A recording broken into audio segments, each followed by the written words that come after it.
Hey, what's up everybody? Commander Radix here bringing you another video, and today is just a little bit of a vlog video, a little bit of a quick commentary video. I just wanted to talk about something that I experienced these past few weeks, and that experience being I watched the Lord of the Rings trilogy for the first time a few weeks ago. Yeah, the first time, I'm ashamed to say. You know, in the past, when people heard that I hadn't watched Lord of the Rings yet and I haven't read them yet, they would say, "What?" You know, they revoke my nerd card. I have to return to being a useless jock. And I thought maybe some of you out there might be curious to hear my impressions on Lord of the Rings from someone who had never really known what Lord of the Rings was about, had never seen Lord of the Rings until recently. So I'm preserving my thoughts here in this video today. But first and foremost, I want to say that I loved it. It was great. So to give you some background, I know nothing about Lord of the Rings. I had zero expectations going in. I had no idea what I was getting into. I didn't know who the Ring Lord was. I knew nothing. I knew about J.R.R. Tolkien.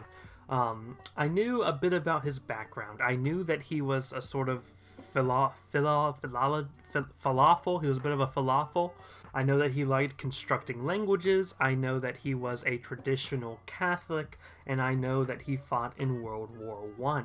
I knew about his sort of philosophy on fiction. I've read a lot of his essays, particularly on fairy stories. I've also read his translation of Beowulf, but I didn't really know much about Lord of the Rings itself. Now, I'm not going to go into things like the plot. I think we all know that by now.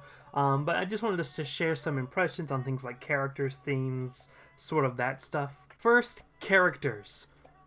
Number one favorite character, my man, is easily Samwise.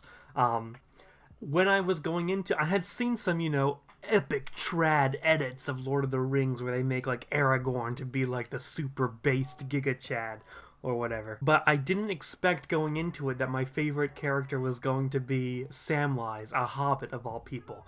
By the way, hobbit feet, disgusting. Keep them away from me. But Samwise was great. His development across the trilogy, he really felt like a normal person, and I feel like that's sort of what was that's what Frodo was supposed to be. But to be honest, Frodo, I didn't really care much for Frodo. That might have to deal with the fact that he's being influenced by the ring most of the time during the film. But I really didn't like Frodo. I didn't like how he treated Sam. I didn't like how he trusted Gollum over Sam. Maybe it's better in the book, and I still need to read the book. But I didn't like how at the end he just sort of left his friends to go off to the west with the elves without seemingly communicating that plan to them until the last moment. Yeah, let's talk about the characters that I went in kind of thinking I was going to like, and then really didn't at the end. So we talked about Frodo. Aragorn, like, I liked Aragorn, he's good. I didn't like him as much as I sort of expected to like him. Although from what I understand that there were significant changes between Aragorn in the books and Aragorn in the movie. But I did like him. It's just not as much as I expected. Legolas, he's sort of like I feel like a poster child for Lord of the Rings. I see him everywhere when you look up Lord of the Rings content. But really all he did was sort of shoot arrows and go... he just made expressions, like vaguely, noticeable expressions. Didn't really say much. I think there's a meme where the fact that the only thing Legolas says to Frodo throughout the entire trilogy is "you have his and my bow," and that's it. Was not prepared to see how minimal of a role he played. Then there's also the issue of Galadriel. And I get that Galadriel is like a good guy, but like the whole the scene where she like goes crazy with the ring, like even if you chalk that up to the ring influence, it was so weird. She was coded like some sort of horror character, I feel like, in that scene. And every time I saw Galadriel on screen, I'm like, ugh, I don't know about this person. If it wasn't for the really freaky scene, even if you take that out of account, where she's looking at Frodo sideways, like literally like this. Like nobody looks at people like this. But even if you take that out of the formula, her smile is unnerving to me, and I don't think it was meant to be, but it was really unnerving. But back to characters I liked. Theoden, the king of Rohan, I think it was.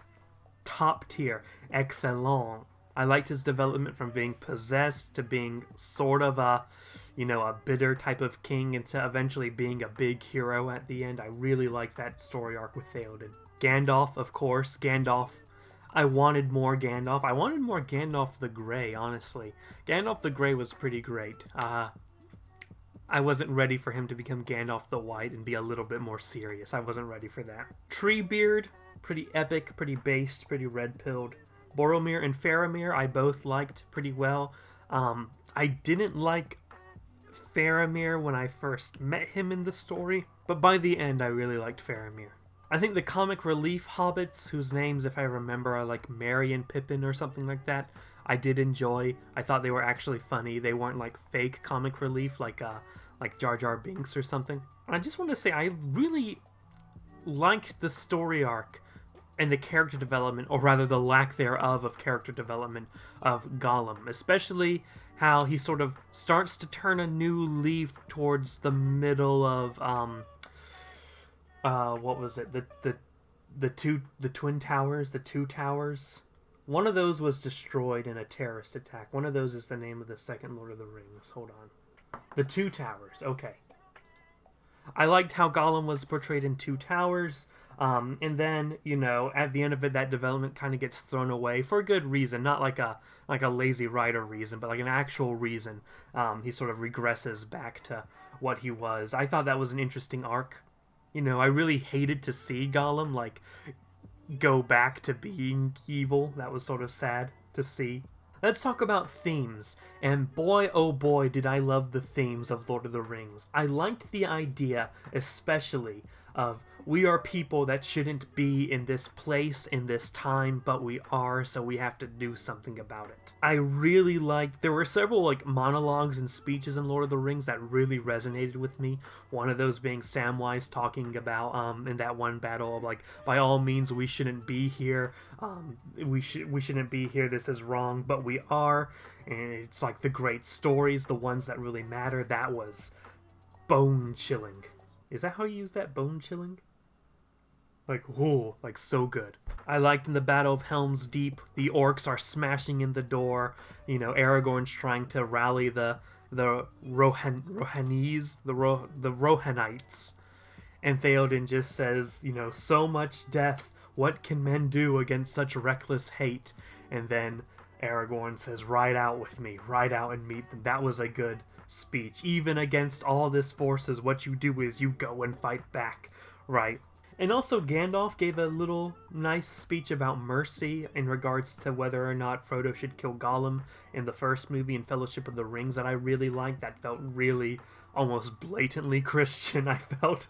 Overall, I think the themes of the Lord of the Rings is a good guide for traditional Christians living in the modern world, and especially post-World War II world. I think about when Frodo asked, how can the world go back to normal after so much bad has happened, after so many bad things have happened, right? That felt I really felt that, this is being written by a traditionalist Catholic who fought in World War I and experienced World War II, right? And it's after the World Wars where we see a huge wave of secularism take over Europe. And I'd imagine that would have to be devastating to watch from Tolkien's eyes. But it really was, the themes, ideas, philosophy of Lord of the Rings that I think is really helpful for people who want to live a more virtuous and spiritual life in the modern world.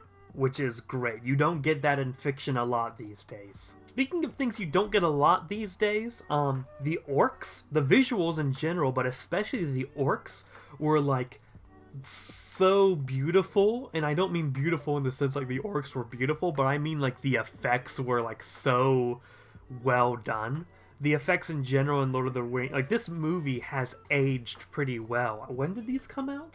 The early 2000s, 2001, 2002, 2003. That is amazing. That's when is that when Spider-Man came out? Spider-Man 1 came out 2002. The visual effects on the Spider-Man trilogy has aged worse than the Lord of the Rings trilogy. The Star Wars stuff, Even, the practical effects of the original trilogy of Star Wars are great, but I feel like Lord of the Rings did better. Maybe that has to deal with the time, right? But then the prequels came out after, right? The prequel trilogy of Star Wars came out after Lord of the Rings, and the effects in the prequels weren't as good as Lord of the Rings. Now, I understand The Hobbit came out, and that wasn't as good as Lord of the Rings as far as special effects are concerned, but you look at an orc and it's like, that's real. That's a real orc.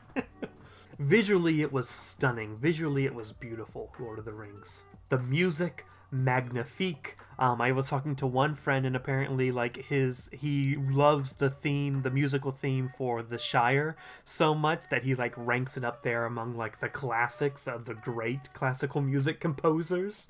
Now, just for a comparison, I am a bit of a Harry Potter fan. I watched the Harry Potter movies. I am a big Star Wars fan. And sort of that early 2000s time period is when there's this Lord of the Rings, Harry Potter, and then a sort of revival of Star Wars going on. And so those are kind of the big three that were coming out in the early 2000s. Harry Potter, Lord of the Rings, and Star Wars. And of course, I really liked Star Wars. I really liked the prequel trilogy. I really liked the original trilogy. But after watching Lord of the Rings, man, to be quite honest, and I might piss off some people by saying this, but the Lord of the Rings trilogy I enjoyed and thought was better than Star Wars, that being both the prequel trilogy and the original trilogy, which is saying a lot because I really like the original trilogy and the prequel trilogy of Star Wars, so, whew, and I liked it a lot more than Harry Potter. So, if anyone is out there watching this video that hasn't watched the Lord of the Rings trilogy yet, and by the way, I watched the extended editions, please go watch them. I heavily recommend that these movies be seen. I don't think you get a lot of movies these days with such good themes, with such good music, with such good characters, with such good visuals. They don't make movies like they used to. They don't make stories like they used to. But overall, that's going to wrap up my thoughts on Lord of the Rings for this video. Just my sort of first impressions after watching Lord of the Rings once. Watches Lord of the Rings once. Ride out with me. Ride out and meet them. Let me know if you have any similar thoughts, if you have any different thoughts. Let me know if you want to kill me for saying that I thought the Lord of the Rings trilogy was better than the Star Wars original trilogy. Follow me on social media. All the links are in the description, especially Twitter, Instagram, and Discord. Subscribe to the channel if you have not yet, and have a great day, ladies and gentlemen.